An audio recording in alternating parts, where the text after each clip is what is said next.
18 septembre 1944. Le général Hassan Montoufil se tenait dans son poste de commandement, près de la frontière allemande, étudiant une carte qui, pour la première fois depuis des mois, promettait quelque chose qu'il avait presque oublié, la victoire. Montoufil avait 51 ans. Ce n'était pas un fanatique. C'était un pragmatique, un maître de la guerre blindée, qui avait combattu en Russie et en Afrique du Nord. Il avait vu des armées s'effondrer. Il savait que la Wehrmacht se vidait de son sang sur 2 fronts. Mais en ce matin-là, il croyait tenir une main gagnante. Sous son commandement se trouvait la 113e brigade de Panzer. Ce n'étaient pas les restes meurtris des divisions de Normandie, maintenus ensemble par des prières. C'était la nouvelle brigade d'intervention d'Hitler, des formations fraîches envoyées directement depuis les usines. Les chars étaient si neufs que certains équipages apprenaient encore à manier les mécanismes de leurs tourelles. La brigade était équipée de 58 chars Panther flambant neufs, les chars les plus meurtriers du front occidental. Montoufil fit ses calculs avec une précision glaciale. Le char américain, Sherman, était une monture fiable, mais c'était un char moyen, doté d'un canon standard de 65 mm. Son blindage frontal pouvait être percé par un Panther à 2000 mètres. Le blindage incliné du Panther pouvait faire ricocher les obus américains comme des balles de ping-pong. Le canon de 65 mm du Panther pouvait détruire un Sherman à des distances où le canon américain était pratiquement inefficace. Il étudia les calculs de carburant. La 113e brigade s'était vue attribuer 600 000 litres de carburant, de quoi mener 2 jours d'opérations intensives. 2 jours, c'était tout ce dont il avait besoin. Son objectif était élégant, trancher le flanc droit, exposé de la 3e armée du général George Patton. Patton était trop étendu, ses lignes de ravitaillement en carburant s'étiraient sur 400 km, ses chars étant dispersés sur un front de 180 km. Le plan de Montoufil consistait à concentrer ses 58 Panthers et à frapper directement la 4e division blindée américaine, couper les pointes de lance de Patton, les détruire méthodiquement, créer une crise qui obligerait les Américains à stopper toute leur avance. Selon toute la logique militaire conventionnelle, cela aurait dû fonctionner. Les chars allemands étaient supérieurs. Les effectifs allemands étaient concentrés. L'effet de surprise était total. Les Américains n'avaient aucune idée qu'une brigade blindée fraîche se rassemblait dans le brouillard et les forêts de Lorraine. Mais Montoufil raisonnait selon une logique des années 1940, appliquée à une réalité de 1944. Il supposait qu'une bataille de chars se décidait par l'épaisseur du blindage et le calibre du canon. Il ne savait pas qu'il menait sa brigade dans un piège construit autour de 3 éléments que l'esprit militaire allemand était incapable de comprendre. À 7h30 le 19 septembre, les éléments de tête de la 113e brigade de Panzer commencèrent leur marche d'approche vers leur zone de rassemblement. Un brouillard épais et lourd se répandit sur les champs de Lorraine comme une créature vivante. La visibilité tomba à 50 mètres puis à 30. Les chefs de chars scrutaient à travers leurs périscopes. Les conducteurs distinguaient à peine le char qui les précédait. Le plus grand avantage de Montoufil, la puissance de destruction à longue distance du canon de 75 mm du Panther, s'évanouit instantanément. Un tir mortel à 2000 mètres exige de la visibilité. Ces Panthers ne voyaient pas à 50 mètres. La brigade d'intervention était aveugle. À l'intérieur du quartier général américain du combat commande à 15 km de là, le colonel Bruce Clark reçut les premiers rapports des observateurs avancés. Bruit intense de moteurs grande formation Mouvement vers l'ouest. Clark ne disposait pas de chars lourds. Il avait le 37e bataillon de chars commandé par le lieutenant-colonel Craton Abrams, un nom qui ornerait un jour le char de combat principal de l'Amérique. Abrams ne paniqua pas. Il comprit immédiatement que le brouillard était un égalisateur, et un égalisateur catastrophique.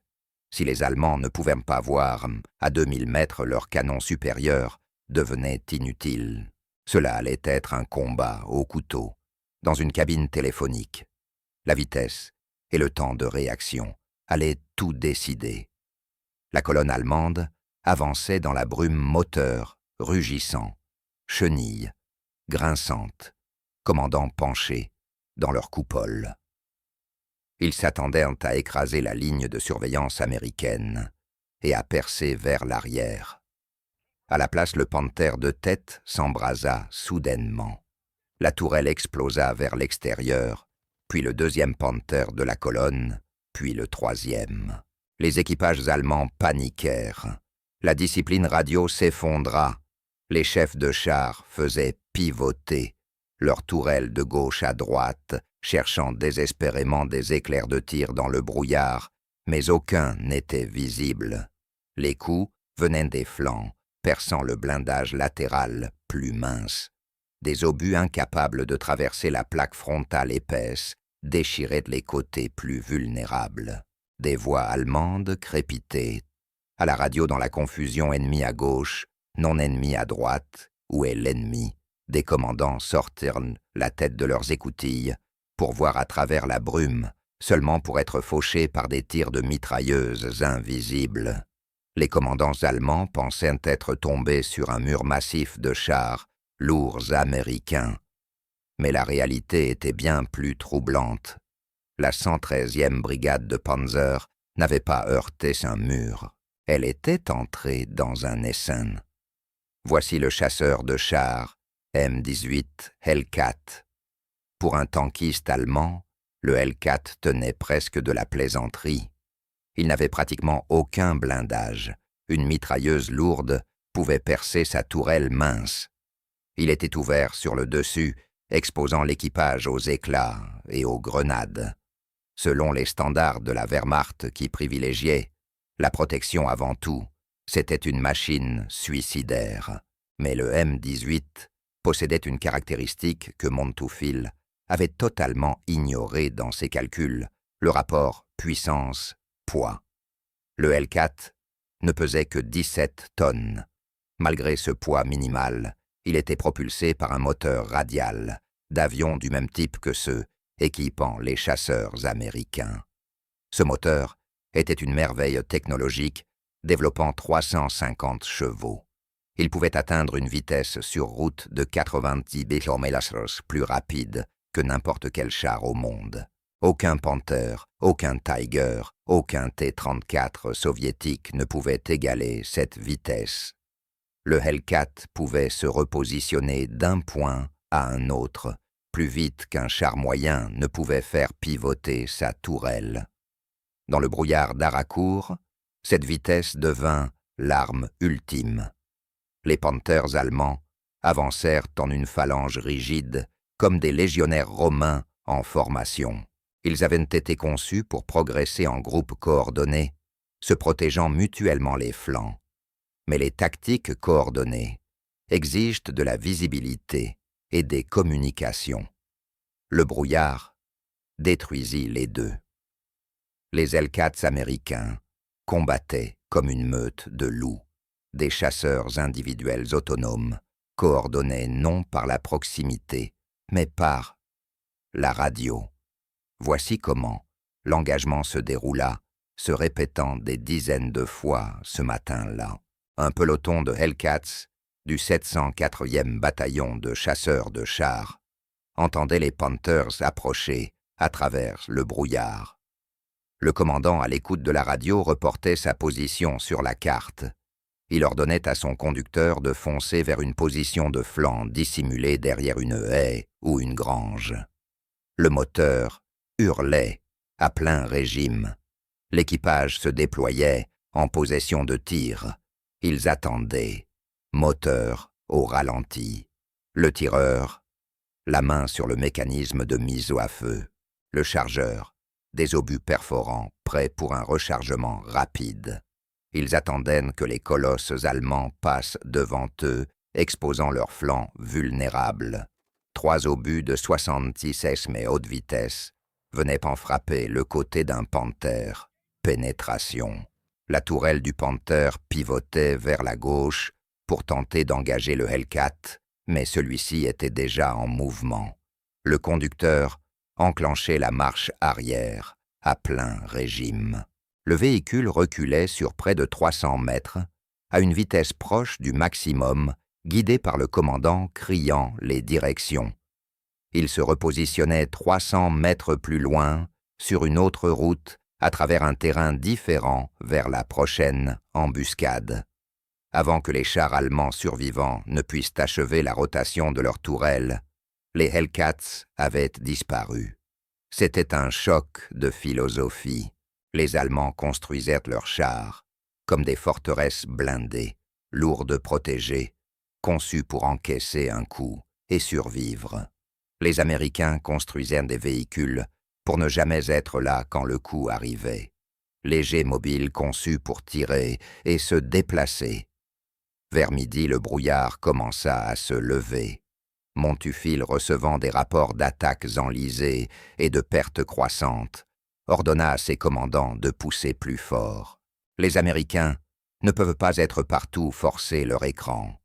Mais alors que le soleil dissipait la brume, les Allemands comprirent que la seconde partie du piège américain venait de se refermer.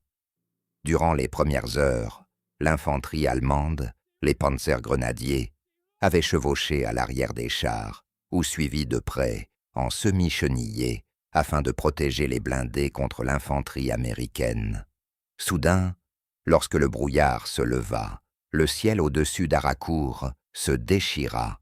Ce n'étaient pas des avions. Pas encore. C'était quelque chose de bien plus précis que tout ce que l'esprit allemand pouvait concevoir.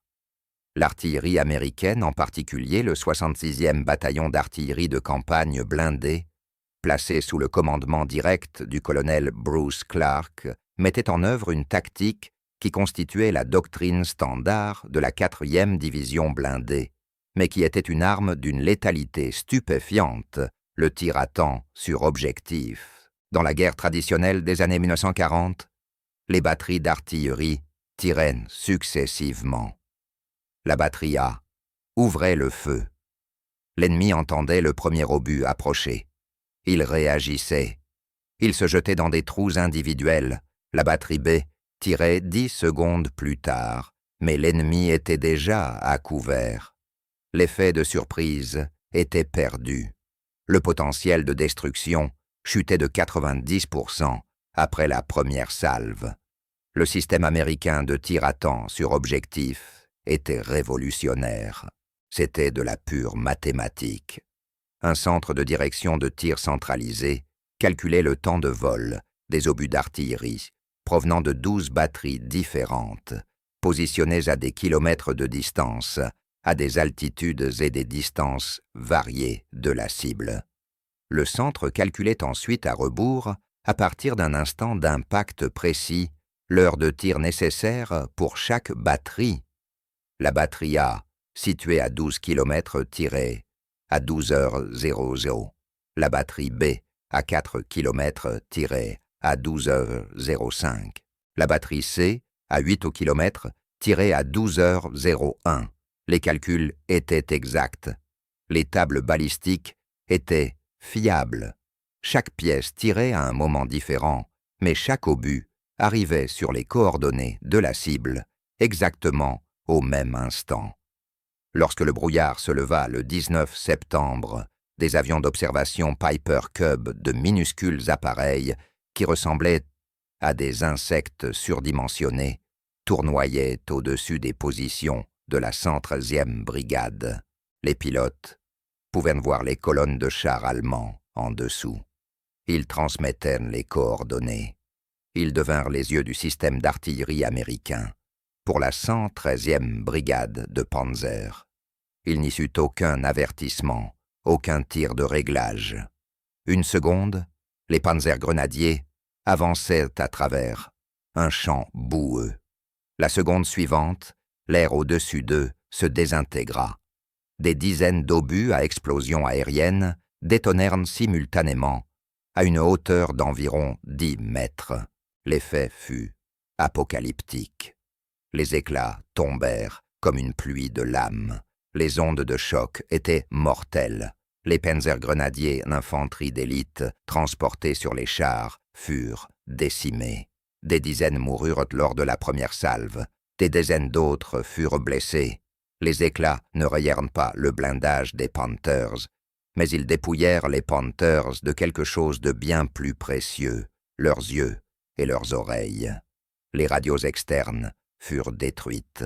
Les antennes arrachées, les lignes téléphoniques sectionnaient le commandement et le contrôle se désintégrèrent. Instantanément, les chars allemands furent privés de leur périmètre défensif, écoutilles fermées, commandants aveugles isolés au milieu des explosions. Un char aveugle sans soutien d'infanterie est un char mort.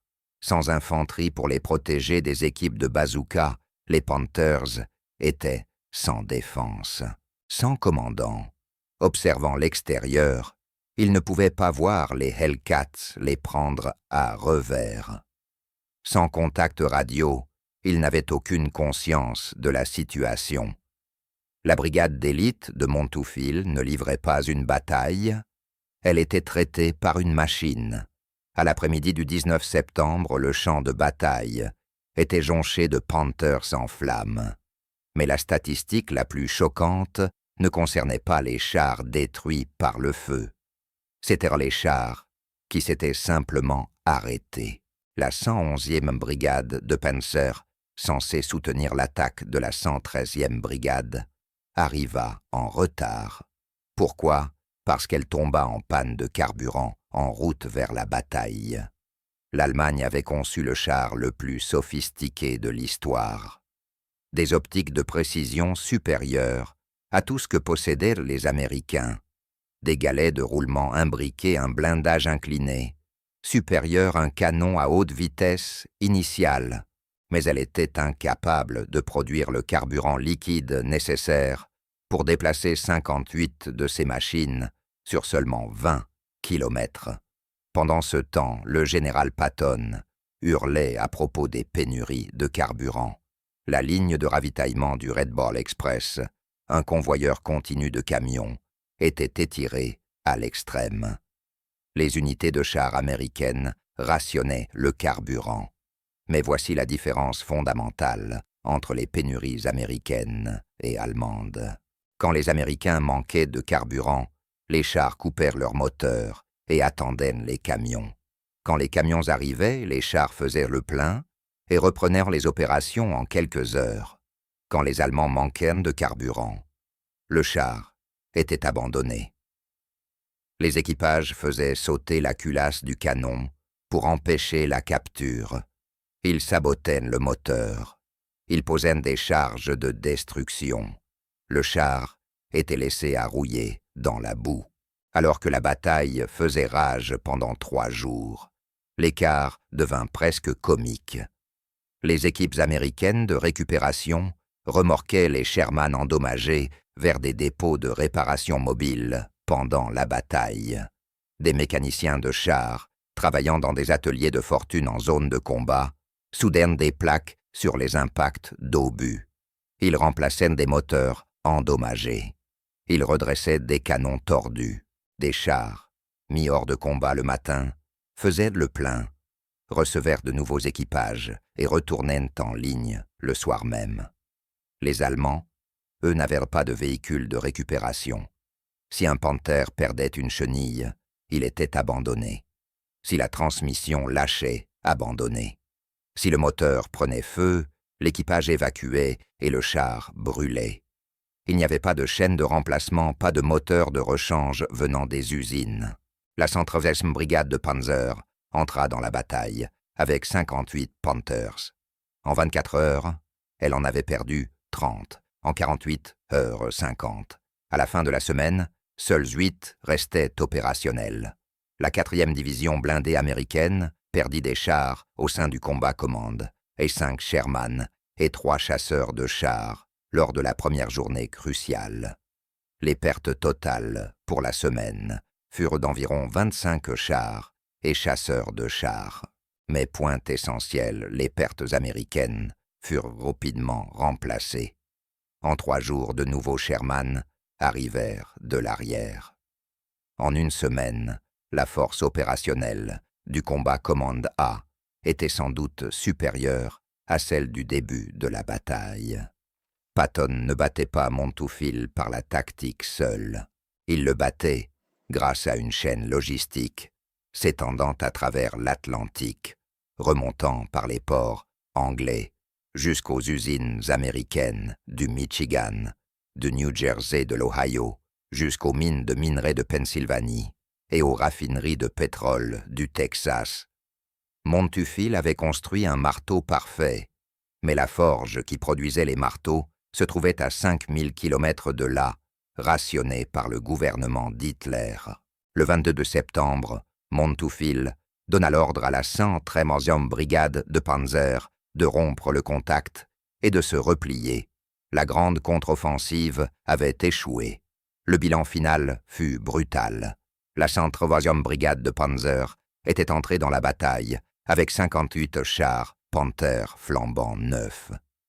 À la fin de la semaine, les archives allemandes n'en comptabilisaient plus que 8 encore opérationnels. L'unité avait pratiquement cessé d'exister en tant que force combattante. En comparaison, le combat commande A américain déclara des pertes totales d'environ 25 chars et chasseurs de chars, des pertes remplacées en quelques jours. Le ratio de destruction ne relevait pas d'une bataille. C'était une exécution.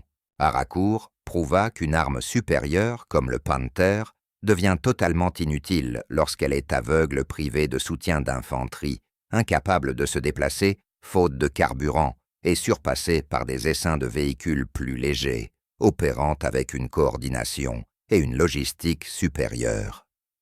Les Allemands avaient construit des chevaliers guerriers en armure étincelante.